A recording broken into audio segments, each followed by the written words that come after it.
Claire, it's so great to have you joining me on the podcast. Thank you. Thank you so much for having me. Well, I'm a little bit bummed because right before we got on, you had this magnificent view of, where'd you say, Albuquerque, New Mexico? Is that where you are right now? I am. Yes, I am speaking here tonight. Well, that's so awesome. I'm so glad that you made some time for us to be able to do this. I know it's very tough, right, when you're in a speaking engagement, your mind's starting to get tracked toward that. But thank you for carving out some time to have this conversation. I know it's going to be a very rich one. I know it's going to be an encouraging one and a challenging one for our community. And so I would love for us to just to hear a little bit about you, just kind of what you do right now and what life is like. Tell us a little bit about Claire Culwell before we kind of dive into your story and this message that you're carrying. Well, it's an honor to be able to share my testimony with your audience. I am from Austin, Texas. My husband, David, and I live there. We have 4 children together.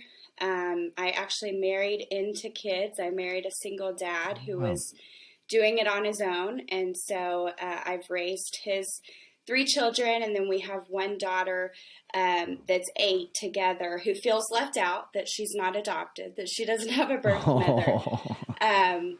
And so life is good. I grew up in Austin. My parents still live in Austin. I have a sister, Rachel, who lives in California. We are both adopted, which you'll hear some about. But I tell people all the time, my first job is full-time taxi driver, full-time laundry folder, cook, all the things that a mom does. It's my greatest joy. I love every minute of it. And my second job is traveling the country to share my story. And so I mainly speak at fundraisers for nonprofits, for pregnancy resource centers and adoption agencies. But I also speak at churches and other types of events as well. So that's a little bit about me and where I'm at today. Wow, that's incredible. Okay, alrighty. So here's the thing. Here's what's I've said this before to our listeners, but we didn't talk about this beforehand, Claire. I on purpose don't dig into some people's stories too much before, because I want it to land on me for the first time. I want it to hit me. Okay, there's some things that remarkably, the little bit that I know about your story and what you've just told me, that has just profoundly landed on me. And that is that as we're going to talk about, you were adopted, right? And now you have essentially adopted someone else's kids.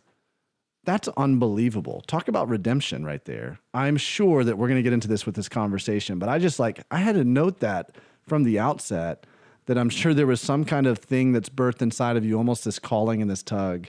And now you're taking on this responsibility to do for someone else what someone did for you. And just, wow, so cool. Okay, let's dive into this. And now I also just realized there's a nuance to this, in that you have stepped into kind of a blended family situation. So we're going to talk a little bit about that as well, if you're okay with that, to whatever degree you feel comfortable with it.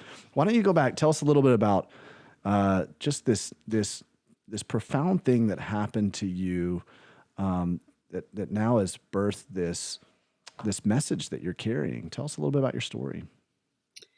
Well, as I mentioned, my sister and I are both adopted. So that's kind of where my story starts. My sister and I are adopted from different birth mothers and grew up in a Christian household. Our parents have been in ministry for over 40 years.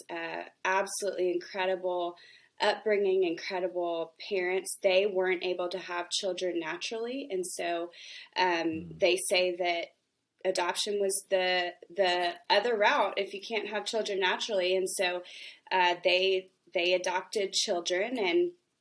And I think growing up, we knew, like, we were wanted, chosen, and loved. I say those words to people a lot because it truly was a picture of my childhood. Like, we didn't think anything of being adopted. We actually remember, like, being in school and people being like, gosh, sorry that you're adopted. And we were like, wow. why? This is our normal. Yeah. We didn't get it. I think it's because people had seen the movie Annie, and so they kind of had this perception, maybe adoption was negative, or maybe our parents got us at an orphanage. That isn't our story. It is some people's story, but to us, we were like, why? Being adopted is incredible. And we also knew that we had birth mothers, and we didn't know much about our birth mothers. The only thing I remember knowing was my birth mother was very young. My sister's birth mother was not, and my sister got cards from her birth mother every birthday, and I didn't. And I don't really remember how my parents explained that to us, like why she got cards and I didn't. But I just know I didn't really think much of it. And so when my sister met her birth mother when she was 17, I was 19 or 20 at the time. That's when I first thought about my birth mother, because for the first time I laid eyes on my sister's birth mother and I realized, okay, this is a woman who gave me my sister, who completed our family. What a gift she is. I was so incredibly thankful for her, for what she had done for us. And I knew that she could have raised my sister. She was 30 when she placed my sister for adoption. And so I knew, like, this is such a gift. And that was the moment as I met my sister's birth mother, humanized my sister's birth mother, if you will. I actually started to think about my birth mother, because I had the opportunity to thank my sister's birth mother for giving me my sister. Wow. And so I went home after meeting her and I said, okay, guys, I'd like to meet my birth mother. I'd like to at least thank her. I wasn't looking for a mom. I didn't really know what it would mean for me. I also didn't know what I would find out, but I knew that if she was anything like my sister's birth mother, that she deserved to hear thank you. Like, thank you for what you've done for me. My life has been incredible because of you. And so I called my adoption agency, and this is the crazy part. I called my adoption agency. A woman named Debbie answered the phone, and I told her who I was. I told her I wanted to hopefully meet my birth mother. And she said, Claire, I'm actually staring at your baby picture on my desk. I've had it here for 21 years. And she said, your life was such a miracle.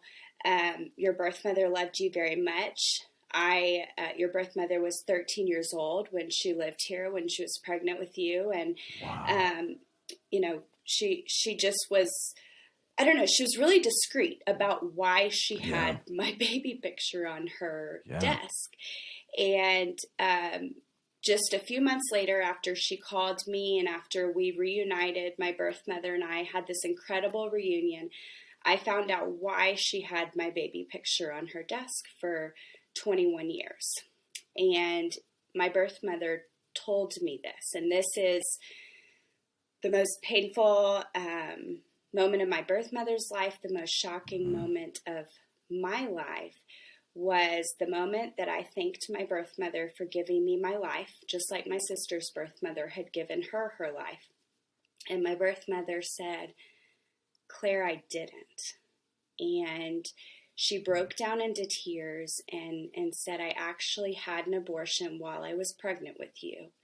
And she said, they told me that my life would go back to normal, that they had solved my problem, but my life never went back to normal. And she described being 13, being scared, her mother telling her that there was only one choice for her, calling her every name that you can think of, telling her that she was going to shut up about it, that no one was going to know. And that's what happened until she met me 21 years later, when she told me that when she had her abortion, I was actually a twin, and that I had successfully survived her abortion that aborted my twin. And she said, that's why you had these physical complications, because I was born at 30 weeks. I had a dislocated hip and club feet, and just lots of complications. I still have a lot of things today. Doctors say that, my body remembers, my mind remembers the trauma, just like any other trauma. It will stick with me for the rest of my life. It will affect me in some way. I'm uncovering that as I grow up, as I've become a mother, as I've looked back on my life. The trauma of my birth, of being unwanted, rejected, and aborted is real.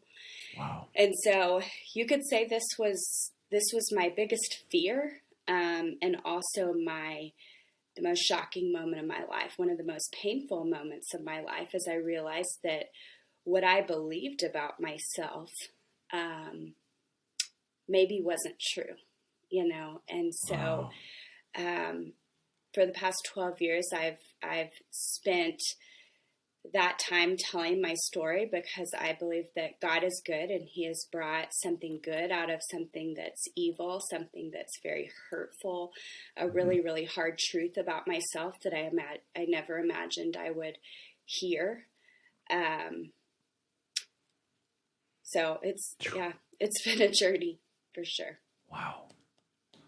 Well, I'm amazed, I've never heard a story before of someone who has quote unquote cheated in abortion, this is unique. This is, and so unique that, even if I can just take a moment, I know that the Lord has really spoken to you, I'm sure, about this, but just about how purposed you are, how destined you are, right? You are like, I'm amazed right now, honestly, Claire. Thanks. My one thing I'll never forget I'm having trouble with my headphones, so forgive me for just continuing to mess with them. Okay. When I found this out, my parents were the first people I called, and I was sitting in this room that after everyone had gone to bed, and my birth mother had just told me that I survived her abortion, and I called them, and my parents were like, Claire, God's fingerprints are all over this. Yeah. And something that stuck with me that my dad said right away was, imagine what God could do if you're willing to be used for good. Imagine what God could do if you don't allow this to define you, because your circumstances don't define you. What defines you is what we've told you all your life, that you're wanted, chosen, and loved. Not that you survived an abortion, not that you have had these disabilities or have these chronic pain issues or have this trauma from your past, not that you were unwanted, rejected, and aborted by your birth mother and her family. What defines you is what God says about you. So imagine what he could do if you're willing to allow him to work in your life, to allow him to proclaim victory over these things that have happened to you. And that really, really hit me, because I was an introvert, and I was like, no way, God's not going to use me in this way. I'm not going to go talk about this or I don't know, talking about trauma, talking about God turning something good from something evil and hurtful is so scary. It's something that people have a hard time grasping. Can God be good in our suffering, like you talk about so often? And so I'll never forget that he said that, because I think it pointed me towards God in a trajectory of, okay, I get to choose how I respond to this, and I get to choose if I allow God to work in my life through this. Wow. Yeah, this can be a very unnerving calling that you've been thrust into. I can imagine why you would be reluctant to go into it, especially with today's climate surrounding this topic of abortion. There's so much political conversation, so many other agendas that are involved, which, I want to talk about that in just a second. But before we kind of skip ahead to that, I really want to lean in on something that you said about this trauma that your body is remembering, that was basically, it's essentially womb trauma and trauma at birth. I think we're just now, over the past decade, maybe a little bit longer, 15 years, uncovering some of the science around our brain and the effects on our body. And there's so much more conversation about that now than there was 10 years ago. But it's still uncharted territory in a lot of ways. And so I've not really had a conversation with somebody who experientially is learning and parsing out and untangling womb trauma. Can you kind of give us some insight into that? Maybe what are the doctors telling you? What are you experiencing? How have you started to untangle some of that trauma? Yeah, so I was, when my birth mother had her abortion, she was around 5 months pregnant with me. And so the type of abortion that was performed on my twin and that was meant to take my life, to end my life, is a D&E abortion, which is a dismemberment abortion. So essentially, what we know about babies at that gestational age is they're pretty aware. They can feel, they can hear, they respond to touch, to movement, to pain. They can suck their thumb, they're dreaming, they have all their organs. And so I saw what I believe I saw my twin's body being torn apart limb by limb. That's what this type of abortion is. And the sac that I was in was ripped during her abortion. And so potentially I was fighting for my life. I was in this fight or flight mode. And so what doctors believe is that womb trauma can last throughout your life. Any trauma can send someone's body into fight or flight mode, but especially from those formative years in the womb and those first couple years of life.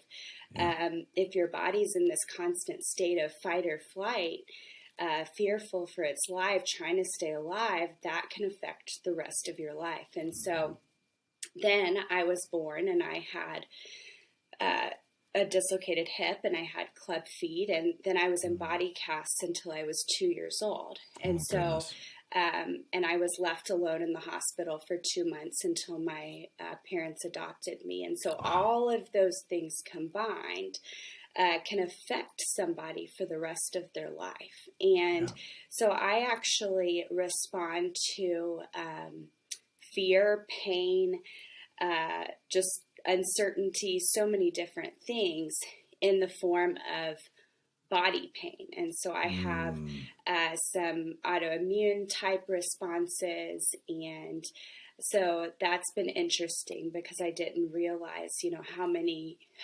things and how my body reacts is related to that. I told my husband recently that I'm always surprised. Every single year I speak about 20 to 30 times. And so I'm traveling a lot. But that's all I do.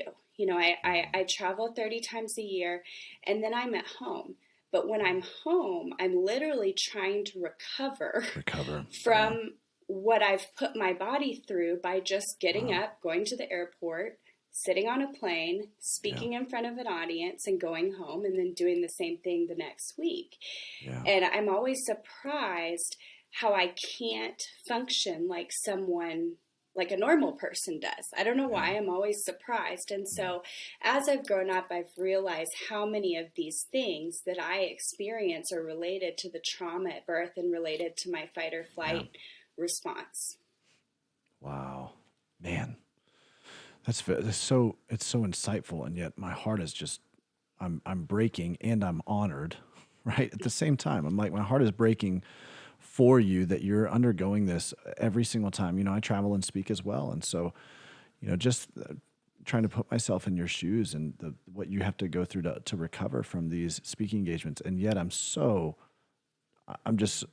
in awe that you do this and that you continue to put yourself in that kind of a mode, knowing the ramifications that you're going to feel later, but because you're on this mission, because you have this holy discontent, this thing that you're carrying, to fight for against the injustices that are going on right now. And wow, just, you mentioned too that there was some emotional trauma within that as well. Or I have to imagine that, even though your parents really kind of tried to speak that truth into you, was there some stuff there once you discovered this reality Was there some stuff that you had to wrestle through emotionally? I mean, this totally upended everything. You know, as you said, everything that I believed about myself and about my existence, and what this has now shaken that.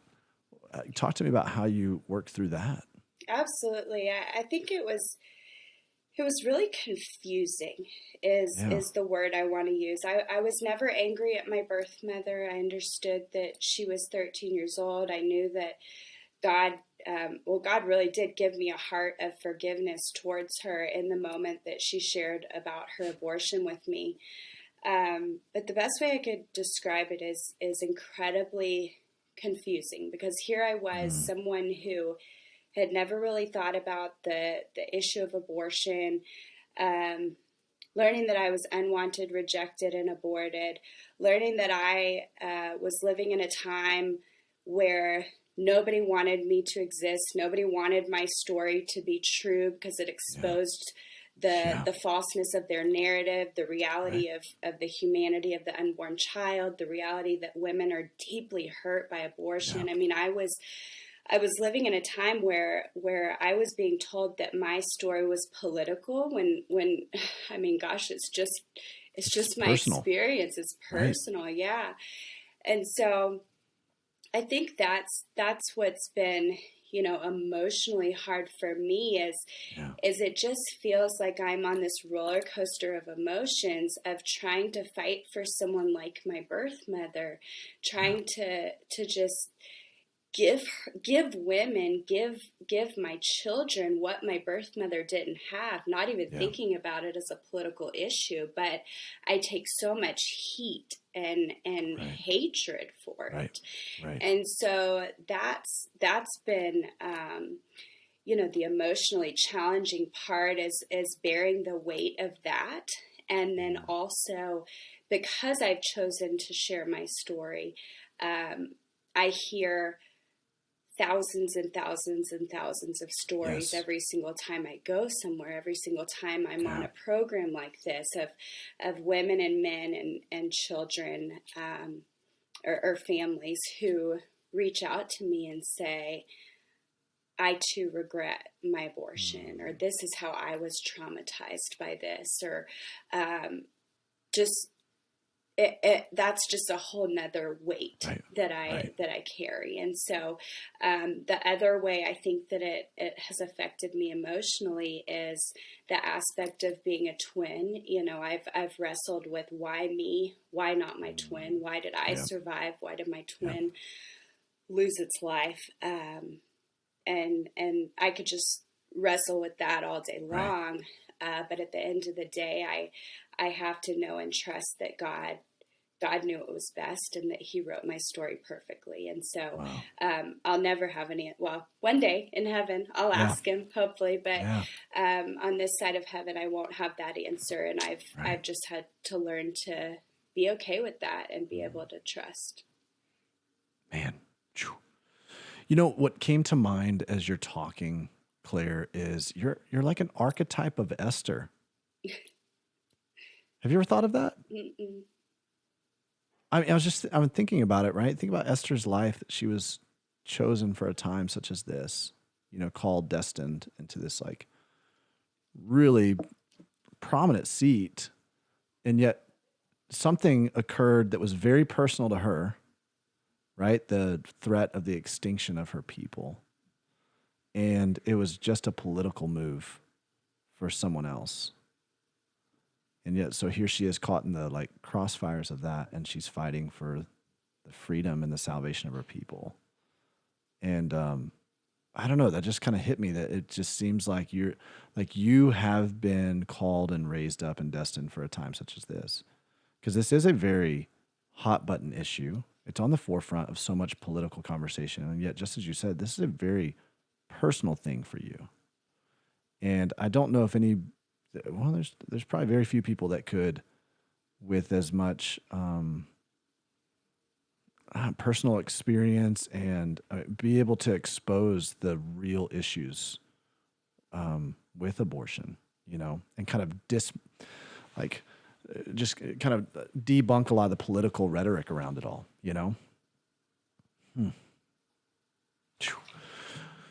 Go ahead. Were you about to say something, Claire? Yeah, I mean, I think it's been interesting. I've had quite a lot of experience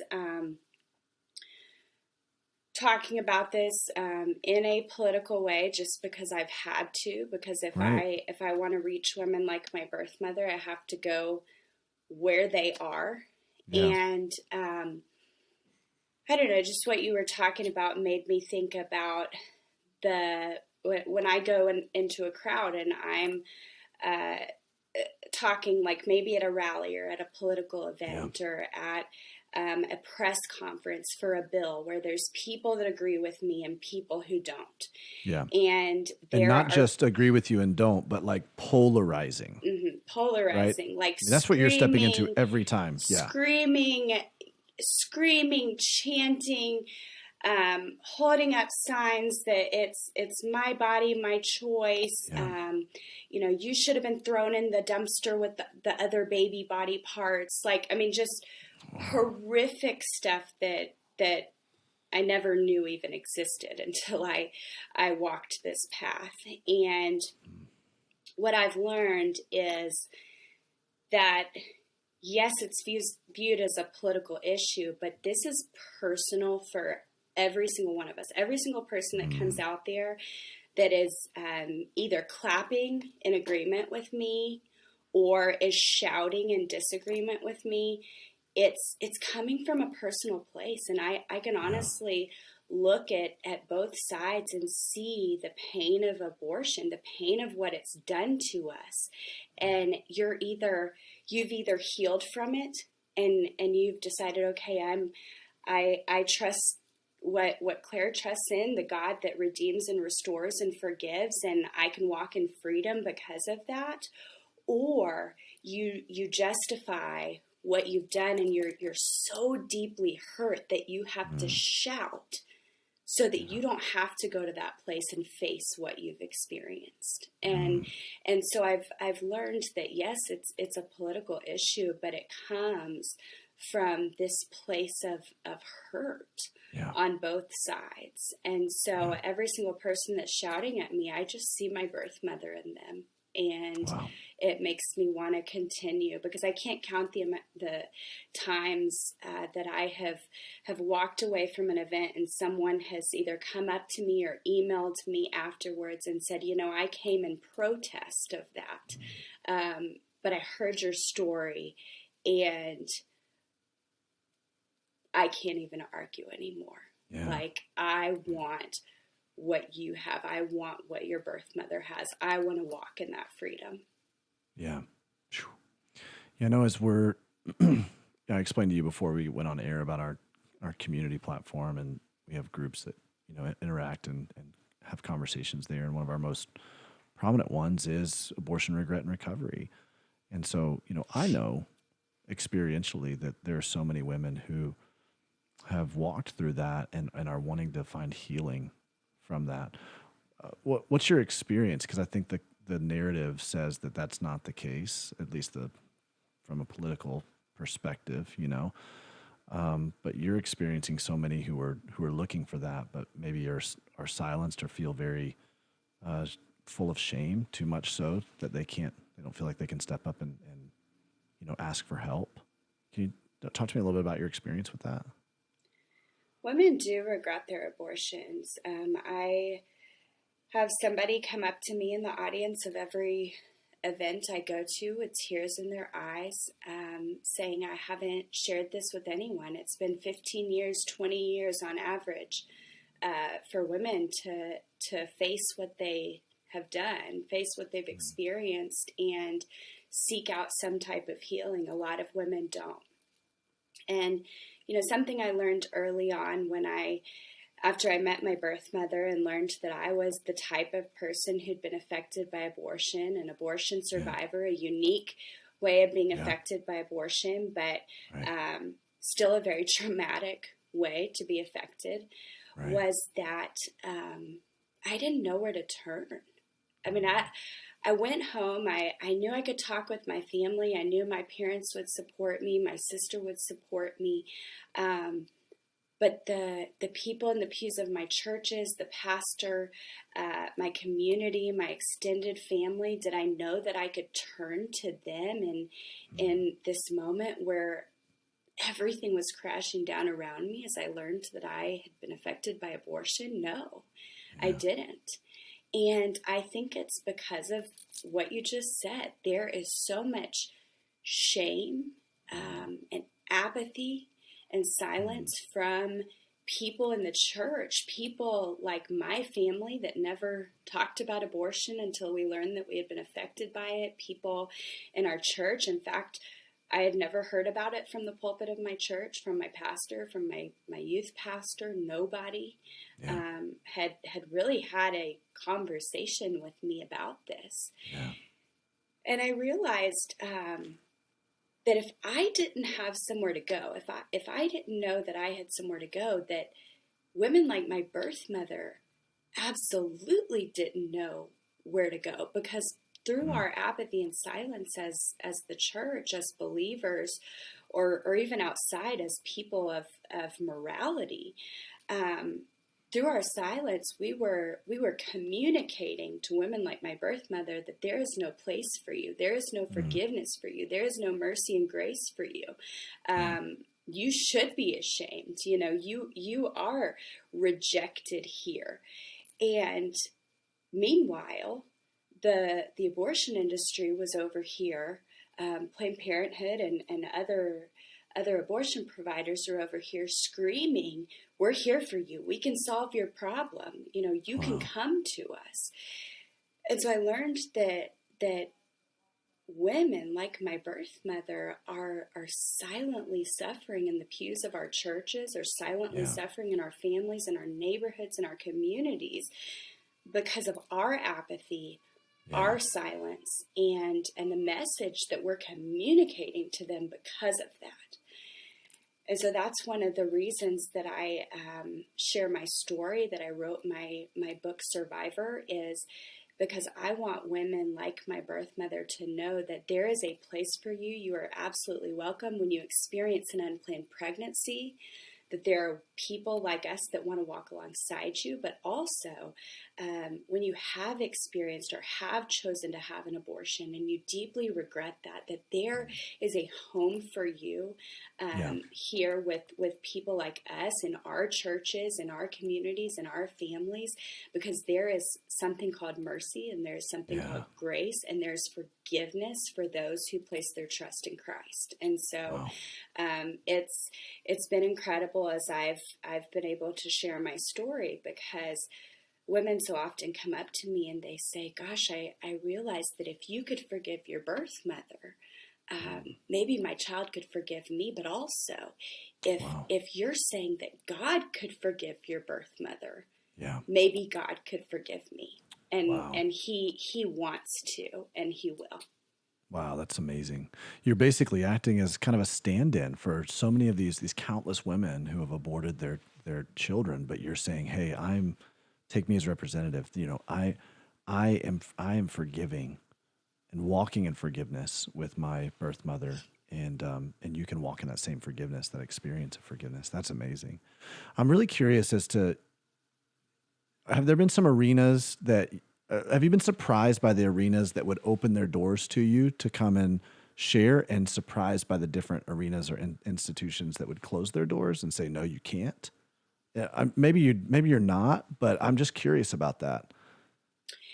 Yes. So when I started sharing my story, what I realized was that the Catholic Church, people that I did not grow up knowing anything about, I maybe had one Catholic friend in high school, but just really didn't know many Catholics, that they were ready to welcome me in. But churches, like evangelical churches that I grew up in, were too afraid to lose members of their congregation before they opened up this door and spoke about these things. I think that over the past 12 years since I met my birth mother and since I've been sharing my story, that we have made some improvements. And I think that, there's kind of no way around it right now. People are talking about it, but it's still not where it needs to be. And so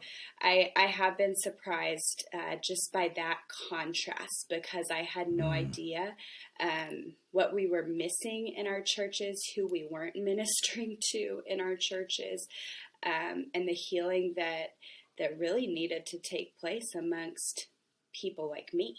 Wow. And so that was shocking. I've also been shocked that I've been led into some colleges and school systems to talk about these types of things. I'll give you an example, actually, of a juvenile detention center. I don't know if I've ever shared about this much, but I had the opportunity maybe 10 years ago to go into a juvenile detention center and sit down with whoever came. They got, I don't know if it was like community service hours, or they got some type of, they were earning points, for something, for coming to this.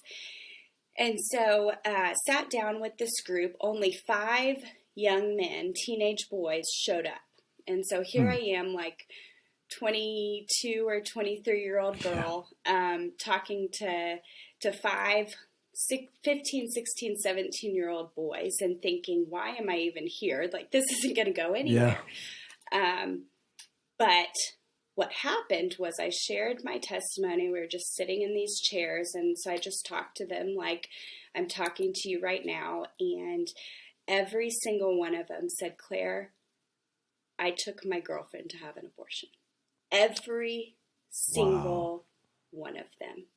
And so, the places that I have been most surprised that they let me in are where God has worked and moved. And I guess it's because He knows better. I'm surprised, but He knew that's exactly where I needed to be. Wow, man, that's incredible. I'm really curious as to the journey between this moment of discovery and then the decision to share your story. Was that one of those things that was like, certainly it wasn't overnight, but what happened in between that? What caused you to go, having a little bit of fear and trepidation about this idea of like stepping into this space to, no, I'm going to share my story? Maybe 2 months or so before I met my birth mother and found out this shocking news, I was going to school. I was studying to be a nurse. That was my plan for my life. Yeah. And I would drive past this Planned Parenthood in College Station, Texas. Have you seen the movie Unplanned? Yeah. Okay. Yeah. So it's the Planned Parenthood that Abby Johnson ran. Right. And if you haven't seen Unplanned, it's about Abby, who ran an abortion clinic for 8 years, saw an ultrasound-guided abortion, and saw what it did to the baby, how it took the baby's life, and she walked away. And she is the most influential person in the pro-life movement. Talk about God turning something evil into something good. Right. She has exposed more than anyone else. And so and she also wrote the foreword of your book, right? She did. Survivor. Yes.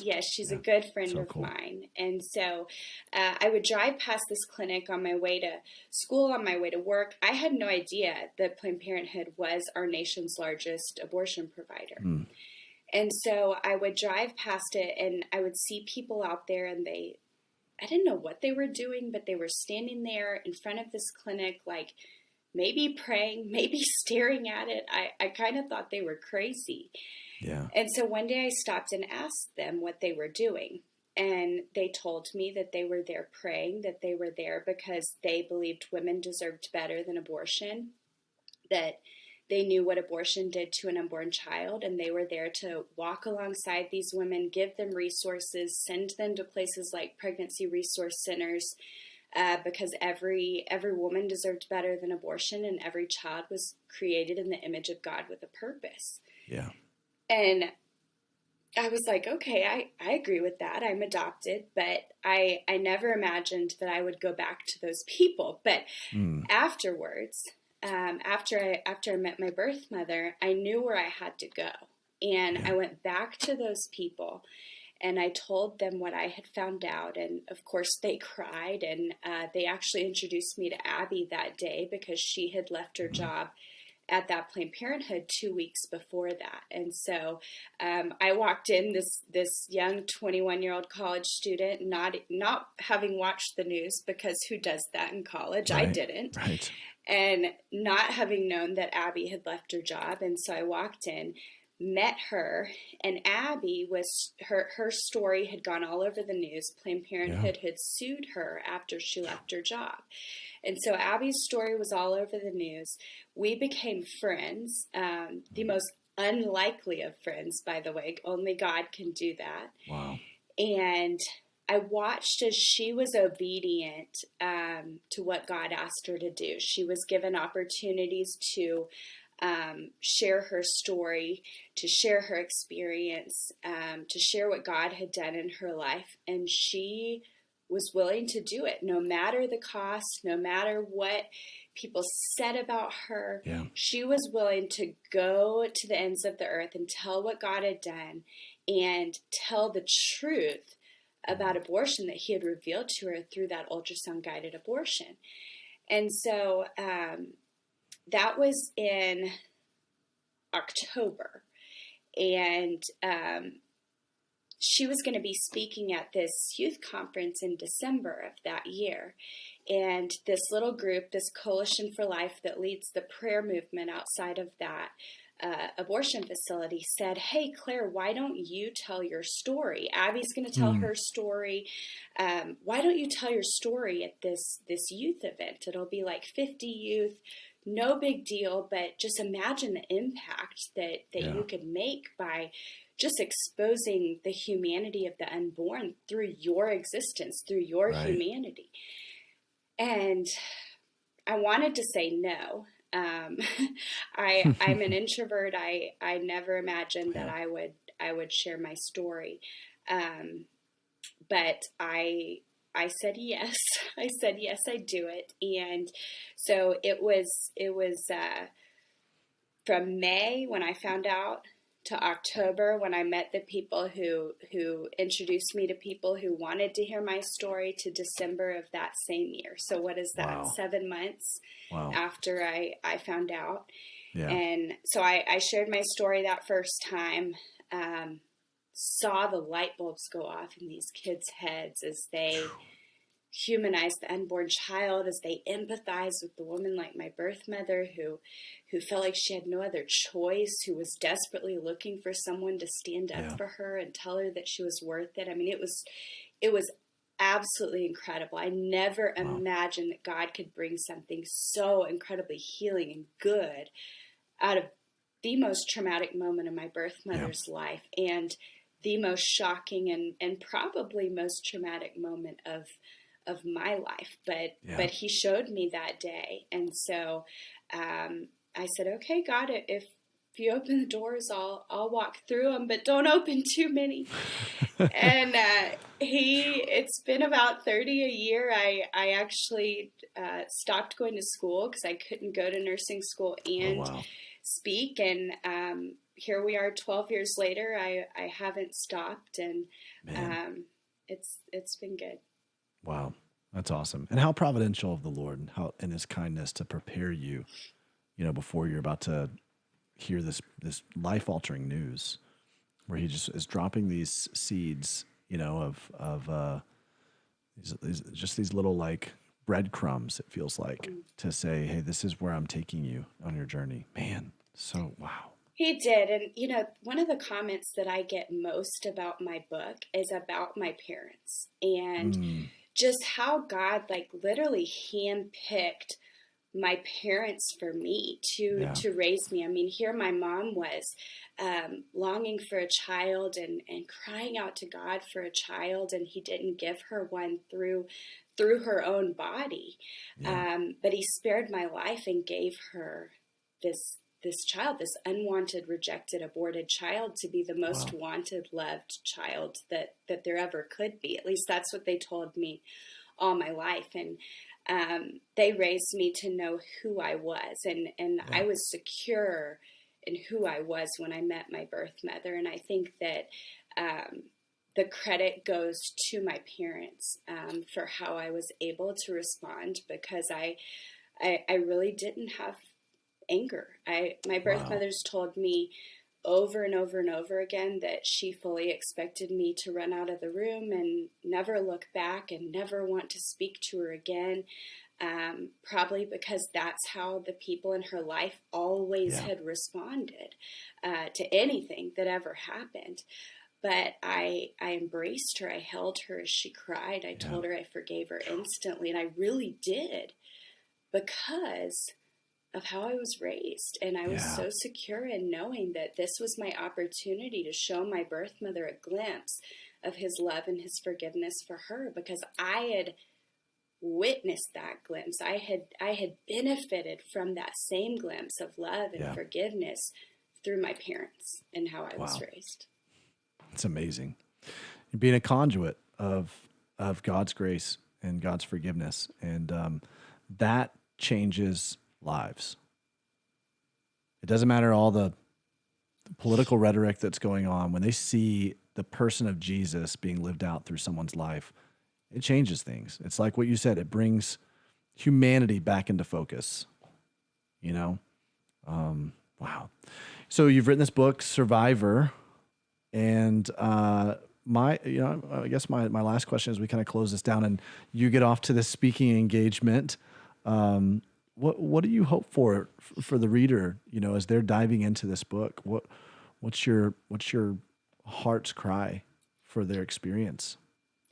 I do hope that the people who pick this up will be able to hear the truth about abortion, what it is, what it does, and just hear my testimony, my birth mother's testimony, and realize that it's the same testimony. We cry the same tears as women and men who regret their abortion, and families across this country. We all cry the same tears. Yeah. But I also hope that people realize that God wants to walk alongside us through our pain, through the unfortunate things that happen to us, through our difficult circumstances, or when things feel disappointing in our life, because God goes before us, and He knows what's best for us, and He wants to dig His way into the trenches with us and walk alongside us. And all we have to do is be willing to let Him do that. And so I hope that it's a comforting and encouraging book for people, even though my story is one that's hard to hear, it's hard to read, it's hard to grasp. I mean, every day I'm like, is this really my story? Yeah. Did I really survive an abortion? Am I really a twinless twin? Because of the greatest political debate of our time. But I just hope that it points people to who God says about them, and that He wants to know them and redeem and restore their life, and that the forgiveness that my birth mother found, and that I've found, and that my parents taught me about, that it is available for every single person that picks up this book. Wow, man, so amazing, Claire. This has been such an honor to be able to hear your story and have this conversation with you. And I want to make sure that our listeners can tune into the things that you're doing. So where can they follow you? Yeah, thanks so much. And if anything I've said has touched you or impacted your heart in any way, I would love to be a support to you. And you can feel free to reach out to me as well. I am on social media at Claire Culwell, and my website is claireculwell.com. Wow, that's awesome. Well, Claire, I'm amazed by you. I'm proud of you. Keep fighting the good fight and keep carrying this message. It's absolutely needed, and you are being Jesus to so many people. So thank you for what you're doing. Thank you so much for having me.